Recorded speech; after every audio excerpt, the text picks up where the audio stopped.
Assalamualaikum warahmatullahi wabarakatuh. Perkenalkan, nama saya Meli Nur Latifah dari Program Studi Pendidikan Masyarakat tahun angkatan 2021. Di sini saya akan menjelaskan dan mempresentasikan mengenai Pancasila sebagai sumber hukum. Yang pertama ada tujuan Pancasila. Tujuan utama Pancasila adalah menjadi ideologi bangsa Indonesia. Sebagai ideologi, nilai-nilai Pancasila haruslah ada dalam jiwa setiap masyarakat Indonesia dan dijalankan dalam kehidupan sehari-hari mereka. Tujuan Pancasila itu ada dalam tujuan nasional yang tertulis pada alinea keempat pembukaan Undang-Undang Dasar 1945 yang isinya seperti ini.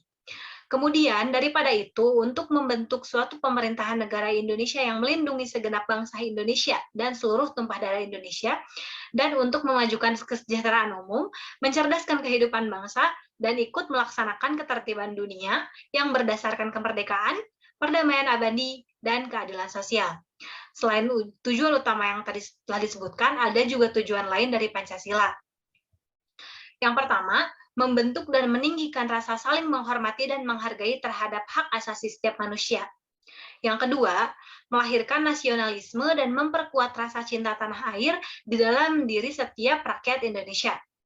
Yang ketiga, membentuk dan memperkuat demokrasi pada bangsa Indonesia. Yang keempat, melahirkan bangsa yang berkeadilan baik secara sosial maupun ekonomi, sehingga seluruh rakyat Indonesia mendapatkan kesempatan yang sama dalam pengembangan diri.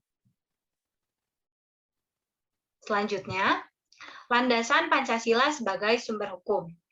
Landasan terhadap konsep Pancasila sebagai sumber dari segala sumber hukum tersebut dilihat dengan mengacu pada teori norma yang dikemukakan oleh Hans Kelsen dan Nauja Sky. Teori tersebut bertajuk Die Verordnung der Rechtsnormen. Di dalamnya dipaparkan tingkatan peraturan dalam suatu negara, yaitu sebagai berikut.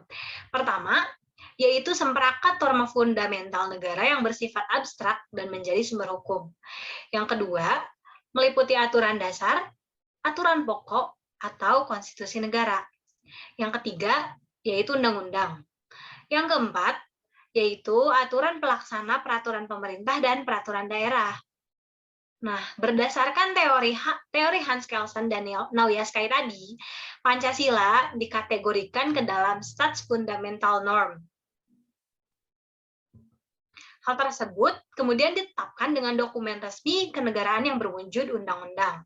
Yang pertama ada TAP MPRS nomor 20 /MPRS 1966 merupakan peraturan pertama yang menetapkan Pancasila sebagai sumber dari segala sumber hukum.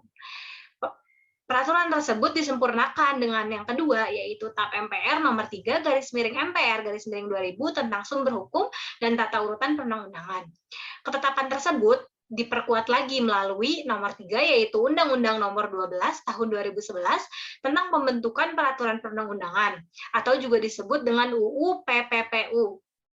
Nah, pada UU PPPU itu, di pasal 2 menyebutkan Pancasila merupakan sumber dari segala sumber hukum negara.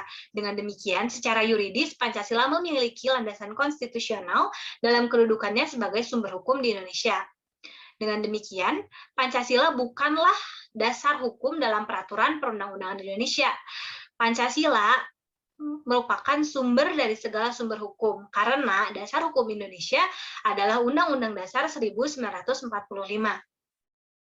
Selanjutnya, ada makna Pancasila sebagai sumber hukum.